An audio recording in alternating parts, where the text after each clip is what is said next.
নমস্কাৰ বন্ধু বান্ধৱীসকল, মই অভি আপোনালোকক জিকে ভাণ্ডাৰ চেনেললৈ স্বাগতম জনাইছোঁ। আজি আমি আলোচনা কৰিম ফেচবুকৰ জন্মদাতা মাৰ্ক জাকাৰবাৰ্গৰ সফলতাৰ কাহিনী। আহক তেন্তে আজিৰ এই ভিডিঅ'টি আৰম্ভ কৰোঁ। এনে এটা সময় আছিল যি সময়ত ইণ্টাৰনেটক কেৱল ইমেইল দিবৰ বাবে ব্যৱহাৰ কৰা হৈছিল, কিন্তু বৰ্তমান সময়ত ইণ্টাৰনেটৰ ব্যৱহাৰ ব্যয়বহুল হ'বলৈ ধৰিলে। অন্ন বস্ত্ৰ বাসস্থানৰ অবিহনে যিদৰে মানুহৰ জীৱন নচলে, ঠিক সেইদৰে বৰ্তমান সময়তো ইণ্টাৰনেটৰ অবিহনে মানুহৰ জীৱন কিছু ক্ষেত্ৰত অচল। ইণ্টাৰনেটৰ আৰম্ভণিৰে পৰা এনেদৰে নাছিল যি আমি এতিয়া বৰ্তমান সময়ত দেখা পাওঁ। ইণ্টাৰনেটক আগুৱাই নিয়াত বিশেষ সহায় কৰিলে ছ'চিয়েল মিডিয়াই, য'ত আমি ফেচবুকক শীৰ্ষস্থানত ৰাখিব পাৰোঁ। ফেচবুকে সমগ্ৰ পৃথিৱীক সৰু আৰু মুক্ত আকাশৰ তলত থিয় কৰাই দিলেহি। আজি আমি আলোচনা কৰিম ফেচবুকৰ জন্মদাতা মাৰ্ক জাকাৰবাৰ্গৰ বিষয়ে। সমগ্ৰ বিশ্বই বৰ্তমান মাৰ্ক জাকাৰবাৰ্গক চিনি পায়। তেওঁ ফেচবুকৰ মালিক হোৱাৰ উপৰিও হোৱাটছআপ আৰু ইনষ্টাগ্ৰামৰ দৰে ডাঙৰ কোম্পানীৰো অ'নাৰ হয়। মাৰ্ক জাকাৰবাৰ্গৰ জন্ম 1984 চনৰ 14 মে তাৰিখে হোৱাইট প্লেইনছ, নিউয়ৰ্কত হৈছিল। তেওঁৰ দেউতাকৰ নাম হৈছে এডৱাৰ্ড জাকাৰবাৰ্গ। এডৱাৰ্ড এজন দন্ত বিশেষজ্ঞ আছিল। মাৰ্কৰ মাকৰ নাম হৈছে কেৰন। তেওঁ এগৰাকী মানসিক চিকিৎসক আছিল।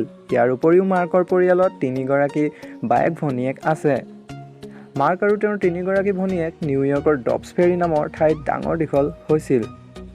মাৰ্কৰ প্ৰথম শিক্ষা আৰ্টছলী হাইস্কুলত আৰম্ভ হৈছিল।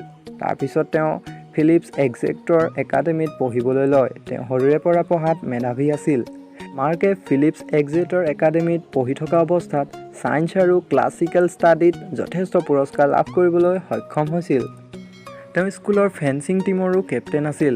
মাৰ্কে ফ্ৰান্স, হেব্ৰিউ, লেটিন, এষ্টেণ্ড গ্ৰীক ভাষা কোৱাৰ লগতে লিখিবও জানিছিল। সেই ক্ষেত্ৰত বুজিব পাৰি যে তেওঁ কিমান মেধাৱী আছিল। মাৰ্কৰ প্ৰগ্ৰেমিং আৰু কম্পিউটাৰ নলেজে তেওঁক সফল কৰাত গুৰুত্বপূৰ্ণ ভূমিকা ল'লে। তেওঁৰ দেউতাকে তেওঁক এটাৰী বেছিক প্ৰগ্ৰেমিং শিকাইছিল, আৰু ডেভিড নিউমেন নামৰ ছফ্টৱেৰ ডেভেলপাৰজনে মাৰ্কক প্ৰগ্ৰেমিঙৰ বিষয়ে ব্যক্তিগতভাৱে পঢ়াবলৈ লয়।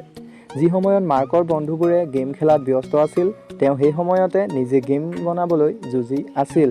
2002 চনত মাৰ্কে হাৰ্ভাৰ্ড ইউনিভাৰ্চিটিত এডমিশ্যন লয়। তেওঁ যদি বিচাৰিলেহেঁতেন হাৰ্ভাৰ্ড ইউনিভাৰ্চিটিৰ পৰা পঢ়া শেষ কৰি ভাল এটা চাকৰি ল'ব পাৰিলেহেঁতেন, কিন্তু তেওঁৰ পৰিকল্পনাবোৰ সুকীয়া আছিল। তেওঁ নিজাকৈ কিবা এটা কৰাৰ সপোন দেখিছিল।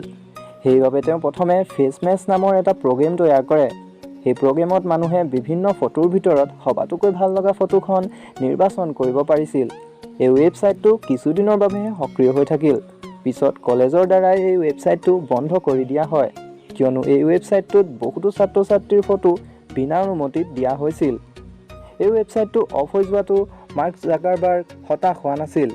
2004 চনৰ জানুৱাৰীত তেওঁ নতুন ৱেবছাইট দ্য ফেচবুকৰ বাবে প্ৰগ্ৰেমিং কৰিবলৈ আৰম্ভ কৰিলে। 2004 চনৰ 4 ফেব্ৰুৱাৰীত দ্য ফেচবুক লঞ্চ কৰে। প্ৰথম অৱস্থাত দ্য ফেচবুকৰ পৰিসৰ হাৰ্ভাৰ্ডলৈকে সীমিত আছিল যদিও পিছৰ পৰ্যায়ত তেওঁ সকলোতে এই ৱেবছাইটটো এক্সপেণ্ড কৰি দিয়ে। দ্য ফেচবুকৰ নাম সলাই কেৱল ফেচবুক কৰে। 2004 চনত মাৰ্কে হাৰ্ভাৰ্ডৰ পৰা পঢ়া এৰি গুচি আহে আৰু তেওঁৰ কেইজনমান বন্ধুৰ সৈতে তেওঁ পালো অল্টত থাকিবলৈ লয়, য'ত তেওঁলোকে এটা ঘৰ ভাড়ালৈ লয়। পিছৰ সময়ত তেওঁলোকে এটা কাৰ্যালয়ও কিনি লয়। সেই সময়ত ফেচবুক বহুত প্ৰচাৰ হ'বলৈ ধৰিছিল। সেইবাবে ডাঙৰ কোম্পানীবোৰে ফেচবুকক কিনিবলৈ বিচাৰিছিল, কিন্তু তেওঁ সকলো প্ৰস্তাৱ নাকচ কৰে। ফেচবুকৰ ব্যৱহাৰকাৰীৰ সংখ্যা বাঢ়ি যোৱাৰ লগে লগে ইয়াৰ ফিচাৰ্ছবোৰো বাঢ়ি গৈ থাকিল। 2010 চনৰ জুলাইত ফেচবুক ব্যৱহাৰকাৰীৰ সংখ্যা 500 মিলিয়ন হয়গৈ। ইয়াৰ পিছত 2012 চনত ব্যৱহাৰকাৰীৰ সংখ্যা হয়গৈ 1 বিলিয়ন। 2012 চনত ইনষ্টাগ্ৰামো বহু পৰিমাণে প্ৰচাৰ হৈছিল। মাৰ্কে বুজিব পাৰিছিল যে ভৱিষ্যতে ইনষ্টাগ্ৰাম আৰু বেছিকৈ প্ৰচাৰিত হ'ব। সেইবাবে তেওঁ ইনষ্টাগ্ৰামক কিনি লয়। 2014 চনত তেওঁ হোৱাটছআপকো কিনি লয়। বৰ্তমান সময়ত মাৰ্ক জাকাৰবাৰ্গৰ 68 বিলিয়ন সম্পত্তিৰ সৈতে বিশ্বৰ 5 নম্বৰৰ ধনী ব্যক্তি। মাৰ্কৰ ব্যক্তিগত জীৱনলৈ চাবলৈ গ'লে তেওঁ 2012 চনৰ 19 মে'ত এপ্ৰিলা চেনক বিয়া কৰায়। তেওঁলোকৰ 2 গৰাকী কন্যা আছে, মেক্সিমা আৰু অগেছ। ইমান ডাঙৰ কোম্পানীৰ CEO হোৱাৰ ফলতো তেওঁ ব্যক্তিগত জীৱনটো সুন্দৰভাৱে উপভোগ কৰে। চেষ্টাৰ অসাধ্য যে একো নাই, এই বাক্যকেইষাৰি মাৰ্কৰ জীৱনগাথাৰ সৈতে ভিডিঅ'টি চাই কেনে লাগিলে কমেণ্ট কৰি জনাব, আৰু যদি ভাল লাগিলে লাইক, শ্বেয়াৰ আৰু ছাবস্ক্ৰাইব কৰিবলৈ নাপাহৰিব। আজিলৈ বিদায়। জয় আই অসম।